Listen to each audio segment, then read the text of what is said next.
Good day, everyone. Welcome to another episode of Mom and Son Podcast. This is Rose Friends Fausto, the mom, also known as FQ Mom. And this is Anton Fausto, the son.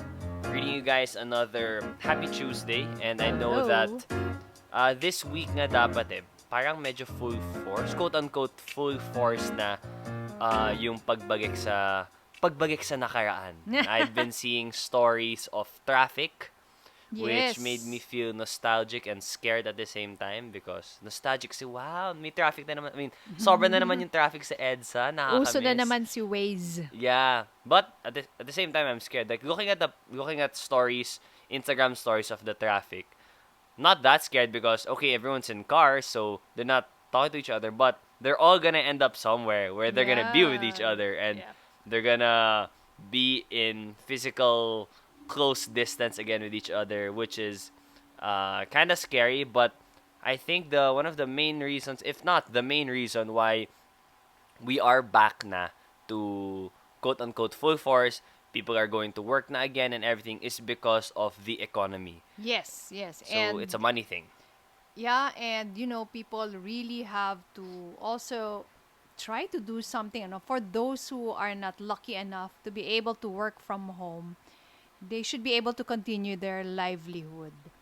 And ganon talaga hindi natin pwedeng ikulong lahat ng tao for an indefinite period of time because alam mo Anton, nung first quarter pa lang, and that only included 2 weeks of lockdown, yung quarantine. Total lockdown. It already resulted to a negative growth rate. Meaning to say, lumiit na yung ekonomiya natin. Wow. By 0.2%. That is just 2 weeks. So right now, you can just imagine. When we finish June, we will be looking at the second quarter growth rate, which I'm pretty sure would really be bad. Even worse. A lot worse. Than negative 0.2%. And that's the thing if you don't really, hindi ka masyado tutok sa economy or sa finances, if you think, 0.2%, that is so small lang naman But, how do you explain it to the average listener of the magnitude of negative 0.2%? Negative 0.2% growth. So, this is based on the GDP or the gross domestic product.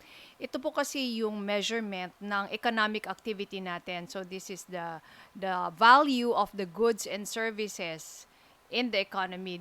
Yan yung parang pinaka-lifeblood talaga ng ekonomiya.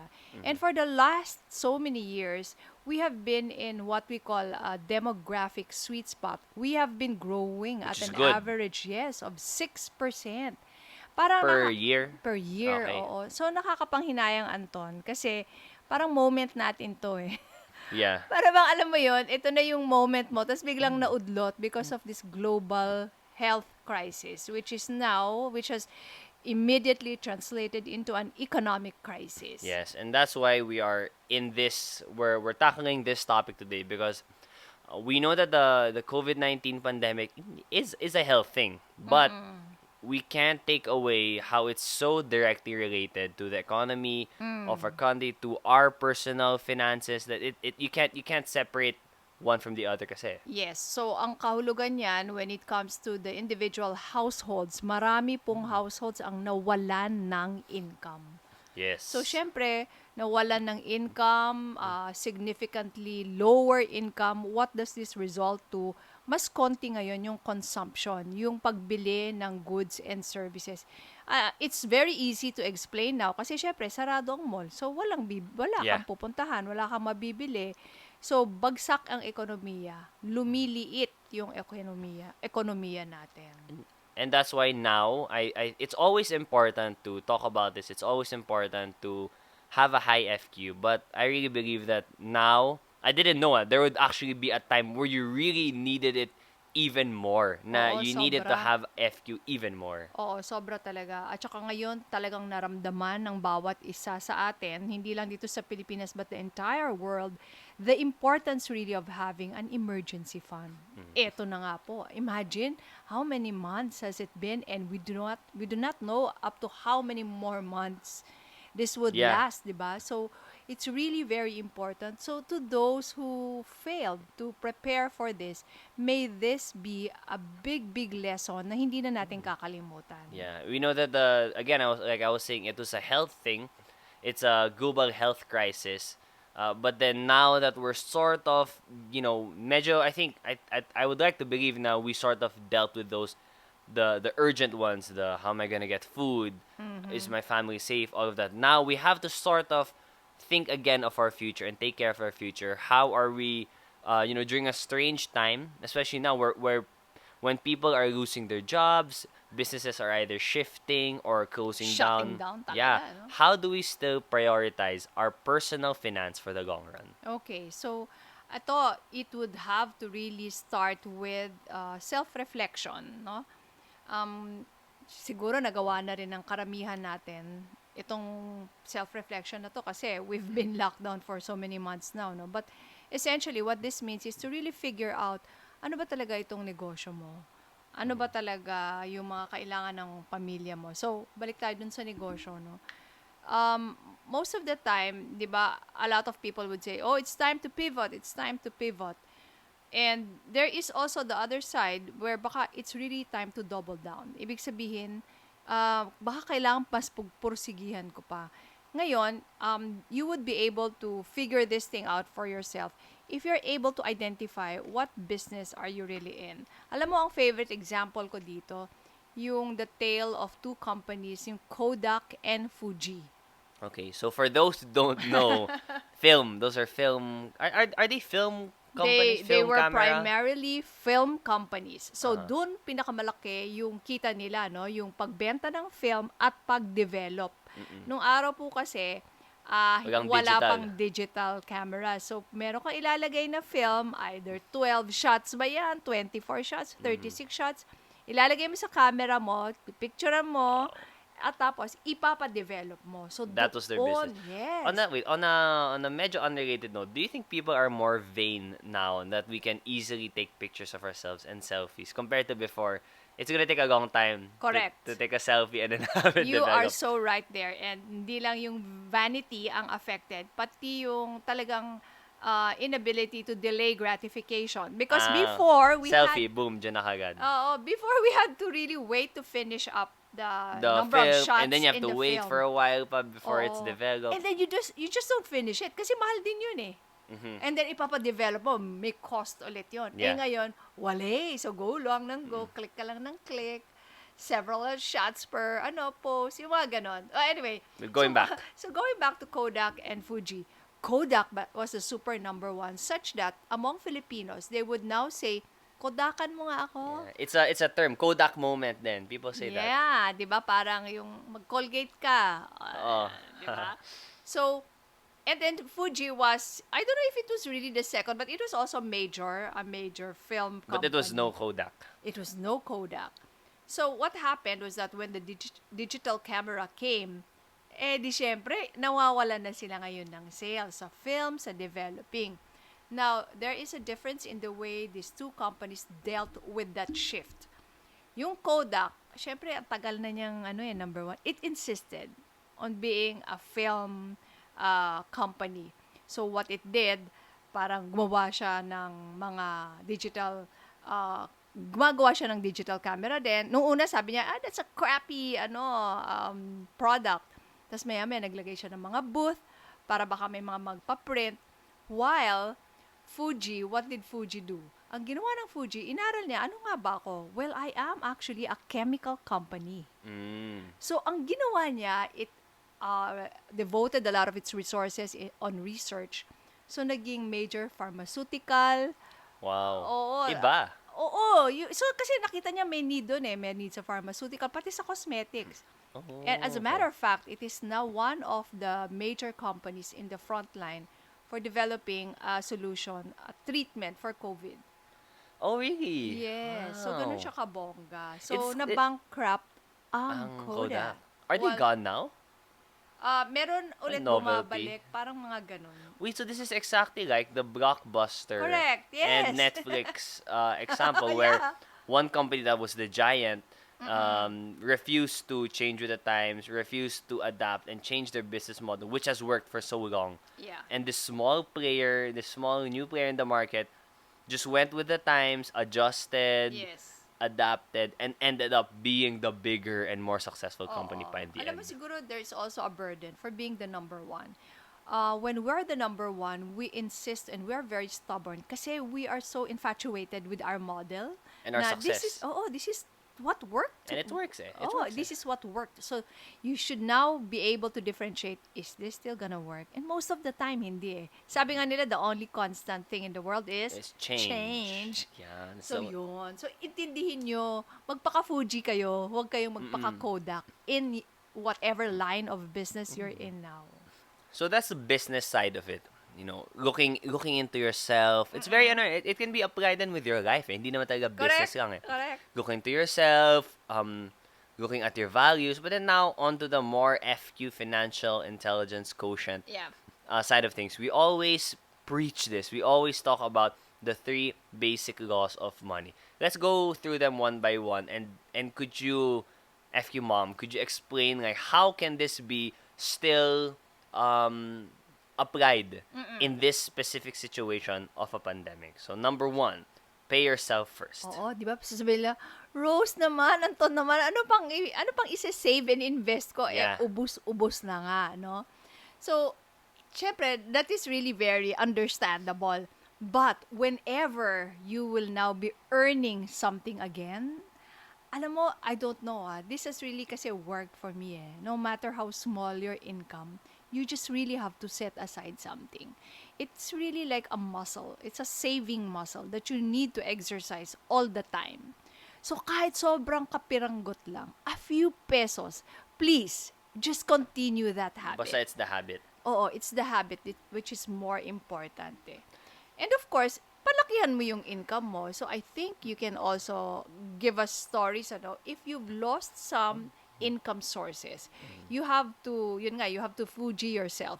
You have to look at what your resources are that are available. Ano ba yung mga low-hanging fruit na pwede mong gawin ngayon para madagdagan yung income mo at para magkaroon ka ulit ng saving? Speaking of low-hanging fruit, what I've done recently is that I have become I don't know, is there a proper term? Like a vendor, a delivery man, Online vendor. a marketing strategist, the joke lang. So I have a friend who has a supplier of oranges and grapes. And what he did is that since what this guy did then kasi he used to work for a startup. He was doing finance, but then he left his job because he wanted to study psychology. Oh, But okay. in the meantime, while wala pang school or anything, he thought, why not I try to make a living then? Or try to earn. He still lives with his parents naman. So they have a supplier, a contact of a supplier that sells oranges and grapes. And what he did, he expanded it. He started messaging some of his friends who lived in different villages, different areas, and sort of made that person like the fruit lord, the orange and grape lord of that The parang area. franchise areas. Yeah. Ang ginawa So niya. he contacted me to sell to our village here, and alam naman natin that Viber groups are really popping now. There are so many Sobra, Viber my groups, and God. everybody is selling something. I'm lucky enough to have gotten in on it and started. I mean, while it was growing, I saw lots of people are selling yung ube cheese pandesal. May Yeah. mga different kinds All of sorts fruits, of things, different types of bread. So I've been doing that, and just recently also, I contacted our Tita Lulu, who helped Sacred Heart Novitiate in selling some bread because they're really known. Sarap ng mga breads. They're really nila. known for the breads that they make. And so I'm selling na rin to our area here, and it's actually very, very tiring. Since, It's tiring. yeah, I looked at it because What do you call the bread? holy bread, quote unquote holy bread. And then there's an asterisk that the bread is Because- not, the bread is not actually blessed. Because tell Because them it comes where from it's Sacred done. Heart Novitiate, Oh, which what is Sacred Heart Novitiate? It is the womb, the womb to and tomb of for the Jesuits. That's in the where they are Philippines. trained and that's where they, They are are buried. Yeah. And syempre yung in between, that's also a retreat house, not Mm-hmm. just for the Jesuits but for everybody. Yeah, and I've had a couple of retreats there, and I've eaten a lot of meals there. So it's something that They're I have actually personal good, experience with. Yeah, Masarap. they're good at not just baking, but they're really good at cooking also. Oo nga eh. So since nawalan na ako So, nawala na rin yung ng retreat nila. oo. So, They ngayon, have to look for other ways. They're tas doing a ikaw Fuji as naman, well. nawalan Ako ka naman, ng, nawalan ako ng hosting events, as in oh, zero. There are no live events to host. I'm very fortunate to still have mix, but I still have time on my hands. So I started doing that. I'm trying to make it a regular thing. I'm still figuring it out and just talking about the basic law, the first basic law of money, paying myself first. I honestly kind of forgot na I should count it as part of my monthly income and yes. should therefore regularly save and invest from the money that I see from from this selling. Yeah, actually, Anton, to share with our listeners, I was thrilled when you immediately initiated that. Kasi you're still okay naman, ano? You have that sweldo from being a And I still live at home. yeah, mixed VJ. But siguro that's what we should inspire them to do also. You don't just sit on your ass. You try to figure out kung saan pa. And depende kung, it's really sometimes how much you really want it, no? And you make it a para bang habit na, oh, ano pa ba? I have time on my hands na. So yun. You were able to look at what resources are available where you can earn from during this pandemic. And yun, nakakatuwa na you're able to give that additional income from Yeah. for yourself now that you've lost a relatively significant income stream from Yeah. your regular And income stream. it helps me then kasi having physical work to do with my hands and getting to go around and still going out of the house and and it makes me feel like I'm making use of my time. Kasi not most, all of the work we have to do at Mix, I just do at home. I just use my laptop to interview people. I just use my phone to do the taping. So parang at least for me, someone who loves to go out, medyo hindi naman nakakabaliw, but then agit din na I'm just at home. Like, I'm just in one room doing everything. Yeah. So it's nice to be able to go out also and But with connect care, and- But with care, of course, yeah. I still have the protective gear and I sanitize. I don't wash my face. I don't touch my face. I always wash my hands. I always wash my face. And it's connected to the second law of money in some sort of way. Na I studied it as I went along. I didn't sell something I don't know. It's That from you didn't people. understand, I didn't. no? Yeah, I don't really eat fruits, but I understand it. And these are people I really trust. So and I know that it's a safe thing to get into. It's not parang hindi siya something I have never heard of, and just Yeah. so that I can earn some money. Oo. Yeah. Okay, so let's go to basic law number 2. Ayan nga, which is to get only into a business that you understand and seek advice only from competent people. So now that, di ba we said earlier, you Fuji yourself kung ano yung mga nandyan, just be very careful na hindi po kayo ma-scam. Kasi, oh my, syempre naglipa na ulit there are a lot. ngayon. It's Because, all online now. yes, when there's a crisis, there are opportunities and there are also bad people around there who will entice you kasi that is their opportunity to make money out of desperate people. So you just be very careful that you really know what you are getting into. Wag lang kung sino-sino na pinupuntahan nyo pag may mga nag-offer ulit sa inyo na ito sigurado ito at ganito kataas yung return. Low risk, Oo, high pag return. sinabi nila na ito is a high return, low For risk, sure. run away because there is no such thing. You have to vet the people that you get into business with or you buy investments from. So the same thing. Mas Same lalo thing. pa. Yeah. Mas lalo pa. It's like all the laws Because are you're- magnified na you Correct. have to follow them more. So let's go to law number 3. Is to make your gold work for you and make an army of golden slaves before you buy luxury. So, of course, para bang ito na ngayon nga sana needless to say na, no? Na pag meron ka na mga, bawa, ikaw, bigla kang naka-jackpot ka, you got a big order from somebody that's already equivalent to 1 month's work of your delivering all these goods, ano? So, what do you do with that? Baka naman ibili mo kaagad ng kung ano-anong luxury dyan. Yeah. You have to make sure that pag luxury, you are really better off delaying that. And our easy guideline is to buy luxury only if you can afford to buy 10 pieces of it. Yes. And sana ngayong pandemic, we don't need to remind you that gawin mo pang 20 kung gusto mo. Kasi, again, these laws, the need and the value of these laws are really magnified now that we're in a pandemic. But just to share, now, I mean, for me personally, I do my best to follow these laws, but it doesn't mean that I don't spend and I don't, di ako gumagastos sa shopping. Bought, I recently bought my first ever pair of Jordans, and Ganun uh, ba kalaki ang kita no, sa and it's not ano eh. The thing is sa funny. fruits I and started bread? selling bread and then I bought kaagad. So nagmukhang parang, oh, porket may bread na. No, I really was saving up for it. With my sweldo from Mix also. It's something I also watching The Last Dance. It's something I really like. I resonated with. I bought the shoe not just for the look of it, which is it really is for me a beautiful pair of shoes. Pair. There's a story to it, and I feel like wala what Yan I ang do. effect ng Netflix, Yeah, ang Jordan galing. life to you And pala. what I do now, most of my interviews, if I wanna feel a little more confident, I wear the shoes while interviewing so that may Yeah. konting, well, yeah, just to add things up, to spice things up a little bit.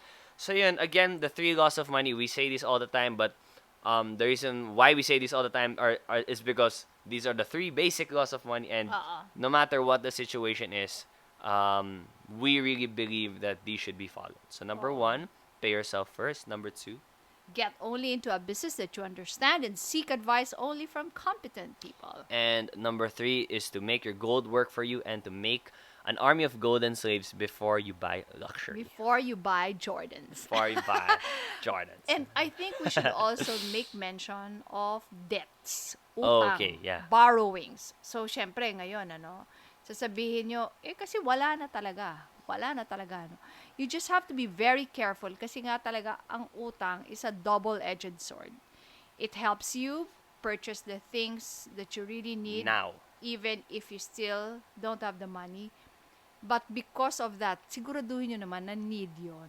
And check out the interest rates. Kasi when a lot of people, they just borrow and look at masyado ring ulit myopic or short-sighted. Yung iniisip lang kaagad, oh yan, may pera na ako. But hello, that is an utang. Utang, hindi kinakalimutan. Utang, binabayaran. So, kaya mo ba talagang bayaran yung utang na yan? As after you've already established na kailangan mo yung utang na yan. Kaya mo ba talagang bayaran yung utang na yan? Kasi kung minsan, akala mo, tinitignan mo lang yung minimum balance. I mean, minimum payment. That is the reason why a lot of credit card holders suffer from this phenomenon na nagkabaon-baon sa utang. There's a story in the FQ Book 1 where I narrated that of a cook na nagkaroon siya ng over 1 million pesos worth. Kasi nga hindi niya naintindihan eh. Inisip lang niya, minimum balance. Basta credit card po talaga, do not just pay the minimum balance, pay the entire balance. So ngayon, sasabihin nyo, kasi walang pambayad. But of course, you just have to figure out also something. Magkaroon ka rin ng payment structure mo para mababayaran mo lagi. Huwag natin pong kakalimutan yan. Kasi ang utang kasi parang yan eh. Parang stress, yan eh. Nandyan sa'yo. You're gonna Nakapatong carry sa'yo. it. Yeah, you're gonna carry it. Kung minsan kakalimutan mo, sweep it under the rug. But it's still going to be there unless you Yes. fully pay it. Ang hirap talaga actually mag-invest. Kung may utang ka pa, uunahin mo talaga yung utang mo na Yeah. bayaran. Okay. So we hope Medyo that masakit-sakit yun, yeah, but it had to be said. It has to be followed, and we hope nga na this episode help you guys learn a thing or two, equip you guys better because again, our financial values, the way we handle our money, it's something we can't neglect no matter what the situation is, and especially now during a pandemic, we have to be extra wise with every single decision we make. Meron pala ako idadagdagan to, Kasi, di ba, we're going back na into our next normal. Babalikan ulit tayo sa labas ng ating mga bahay. We have to equip ourselves. We have to, di ba, pag sa health, you have to fortify your immune system. So, gawin din natin yon on our spending habits. Ito na naman, lalabas ulit tayo. Kailangan mo ba talagang gumimik? Kung may utang ka pa, please lang wag, Kailangan mo ba talaga yung mga shopping apps sa telepono mo ngayon na mahigpit ang pera mo?